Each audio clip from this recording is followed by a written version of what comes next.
প্রিয় ডিএলএড এর শিক্ষার্থী বন্ধুরা, তো আজকে তোমাদের আলোচনা আমাদের যে ম্যাক্রো লেসন প্ল্যান আছে সেই ম্যাক্রো লেসন প্ল্যান করাবো। তো কিভাবে করতে হবে তোমরা ভালো করে দেখে নাও। লিখতে হবে, দেখো এটা ব্যাপ্ত পাট্টিকা 1 লিখেছি। এক লেখার কারণ হচ্ছে এটা আমার প্রথম ব্যাপ্ত পাট্টিকা। তোমাদেরকে কলেজ থেকে যেরকম নির্দেশ থাকে 40টা, তো যেরকম নির্দেশ থাকে করতে হয় এই ব্যাপার। আজকে দেখো প্রথমে দেখো তোমাদেরকে যেটা করতে হবে, বিদ্যালয়ের নাম লেখা আছে, তো বিদ্যালয়ের নাম প্রত্যেকে তোমরা যে যাবে সেই লিখে দেবে। এরপরে দেখো শিক্ষার নাম ছেলেদের ক্ষেত্রে হবে এখানটায় শিক্ষকের নাম, মেয়ে হলে শিক্ষিকা আর ছেলে হলে শিক্ষকের নাম, তো যে যা তোমরা এখানে নাম লিখবে। এরপরে দেখো ক্রমিক সংখ্যা, এখানে দেখো 15, মানে যত রোল থাকবে তোমার সেটা লিখবে।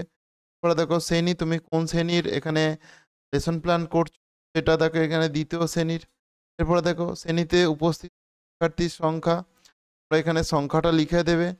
দেখো মোট শ্রেণী শিক্ষার্থীর সংখ্যা সেটাও লিখে দেবে এখানে। সময়টা দেখো 45 মিনিট, তো কোনো কোনো ক্ষেত্রে 40 মিনিট থাকে। তো যাদের স্কুলে যেরকম সময় তোমরা যে স্কুলে যাবে সেখানে যতক্ষণ তোমরা ক্লাসটা নেবে তো সেই সময়টা এখানে লিখবে।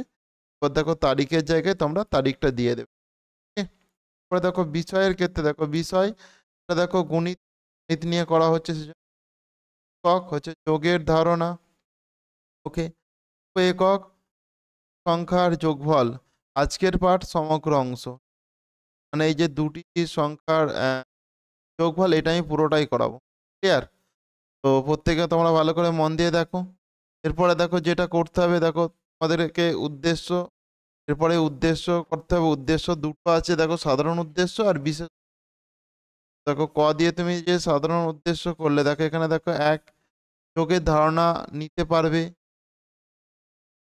বাস্তব ক্ষেত্রে যোগের সমস্যা সমাধানে আগ্রহী হবে। 3 কোনো জটিল সমস্যা সমাধানে সচেষ্ট হবে। এইগুলো তোমাকে করতে হবে। দেখো বিশেষ উপকরণ ক্ষয়েতে দেখো যেটা আছে হাতের হাতে রাখা যোগ শিখতে পারবে, এই হেন তেন করে 1 2 4 এগুলো তোমরা প্রত্যেকে করে নিও, কারণ সব কিছু করা সম্ভব নয়। এরপরে দেখো এই যে তোমার উদ্দেশ্যর পরেই যেটা হচ্ছে সেটা হচ্ছে তোমার উপকরণে চলা। উপকরণও দুটো, দেখো সাধারণ উপকরণ আর বিশেষ উপকরণ হতো দিতে পারো। দেখো চক, ডাস্টার, ব্ল্যাকবোর্ড, পাঠ্যপুস্তক। সাধারণ উপকরণ মানে তোমার বেসিকে পড়াতে গেলে যেগুলো লাগবেই, আর বিশেষ উপকরণ যেরকম বিষয়ভিত্তিক ছবি, কর্মপত্র, টিএলএম, ঠিক আছে, এইগুলো হচ্ছে তোমার বিশেষ উপকরণের মধ্যে। ওকে, এরপরে দেখো 2 নাম্বার পেজে চলে আসো। 2 নাম্বার পেজে দেখো আসলেই তোমরা পেয়ে যাবে তোমাদের প্রথম স্তরটা হচ্ছে আয়োজন স্তর। ঠিক আছে, এই আয়োজন স্তরে দেখো তোমাদের কাজ হচ্ছে এটা, আয়োজন স্তরটা সাধারণত 10 মিনিটের মতন সময় লাগে। 10 মিনিটের মধ্যে করার চেষ্টা করবে। যে তুমি টপিকটা পড়াবে সেই টপিক রিলেটেড কিছু মানে গল্পর মতন, গল্পের ছলে মানে পড়াটা শুরুটা করবে।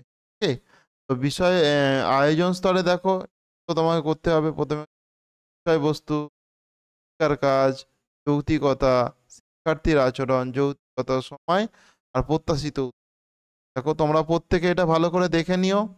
ওকে, প্রত্যেকে দেখে নিও, এটা ক্লিয়ার হয়েছে? পরে দেখো এটাই এখন চলছে মোটামুটি তোমার একই জিনিস তোমরা থেকে করে নেবে। আর একটা দেখো দেখো ওটা যা নেক্সট পেজ এসেছে, দেখো আবার সেই প্রত্যেকটা কিন্তু এইভাবে লিখতে হবে নেক্সট পেজে আসলে। ঠিক আছে, দেখো লেখা হয়েছে, সেই দেখে নাও ভালো করে কি কি আছে, যার মতন দেখে নেবে, পড়ে নেবে। সব পড়তে তো অনেক সময় লাগবে, সেই তা হচ্ছে না, যার মতন। এরপরে দেখো আয়োজন স্তর যা শেষ হবে পাঠ ঘোষণা করে, পাঠ ঘোষণা বলে একটা পয়েন্ট করবে। সেখানে দেখো আজকে আমরা শিখব একক। একক হচ্ছে চতুর্থ পাঠের উপকরণ, উপ একক দুটি সংখ্যার যোগফল কিভাবে করতে হবে সে সব।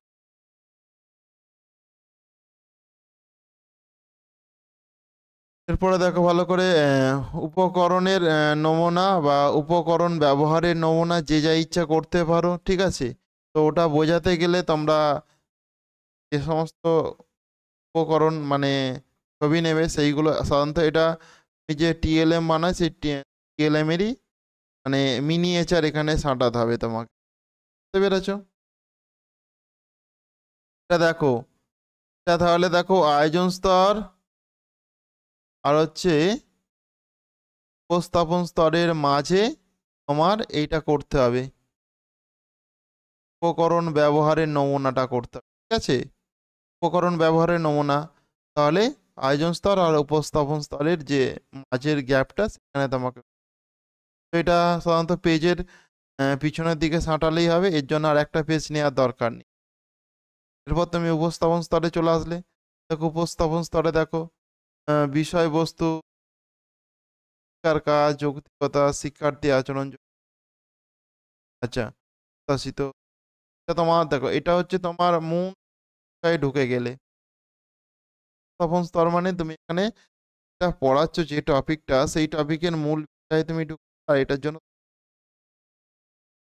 okay, তাহলে এটা তুমি বুঝে সময় নিয়ে পড়াচ্ছ তো ধীরে ধীরে তুলছি, তোমরা প্রত্যেক ভালো করে মনে দেখো,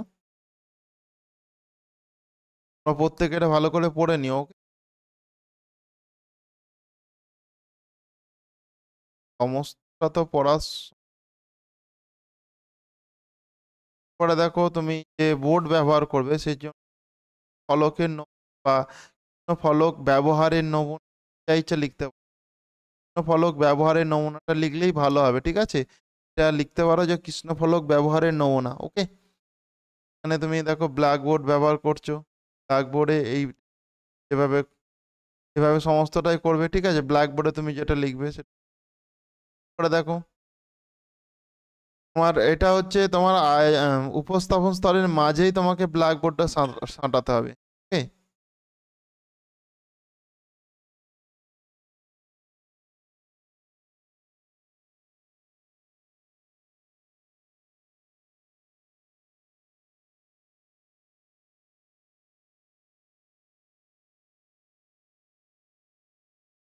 এটা দেখো কৃষ্ণ ফলকের সারাংশ লিখন। আজকে আমরা 2 অঙ্কের যোগ করার পদ্ধতি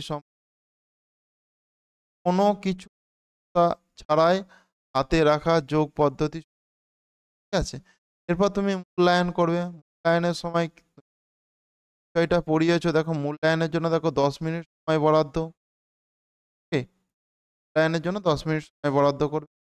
যে বিষয়টা শিখিয়েছো সেটা তুমি একে একে স্টুডেন্টদেরকে তুলবে, মানে জায়গা থেকে যে মানে সেই রিলেটেডই, সেই টপিক থেকে বুঝতে পেরেছে কিনা।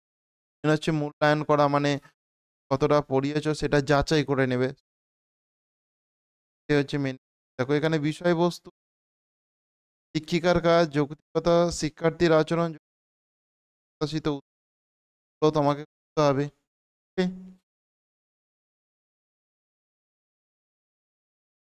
ধীরে ধীরে এটা তুলছি, তোমরা পজ করে করে এগুলো লিখে নিও। এরপরে দেখো কর্মকর্ত, ছেলেদেরকে বাড়ির কাজ দেবে, আর সেখানে দেখো এই বিষয়টা থাকবে।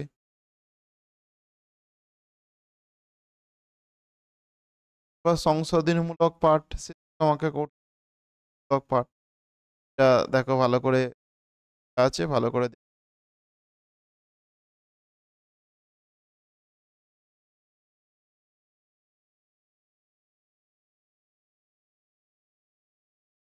ব্যাস আমাদের কমপ্লিট হয়ে গেল। সংশোধনীমূলক পাঠ এইভাবেই লিখতে হবে। ওকে,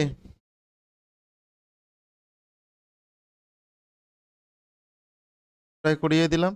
তো বন্ধুরা আজকের ক্লাসটা তাহলে আমি এখানেই শেষ, থেকে ভালো তোকে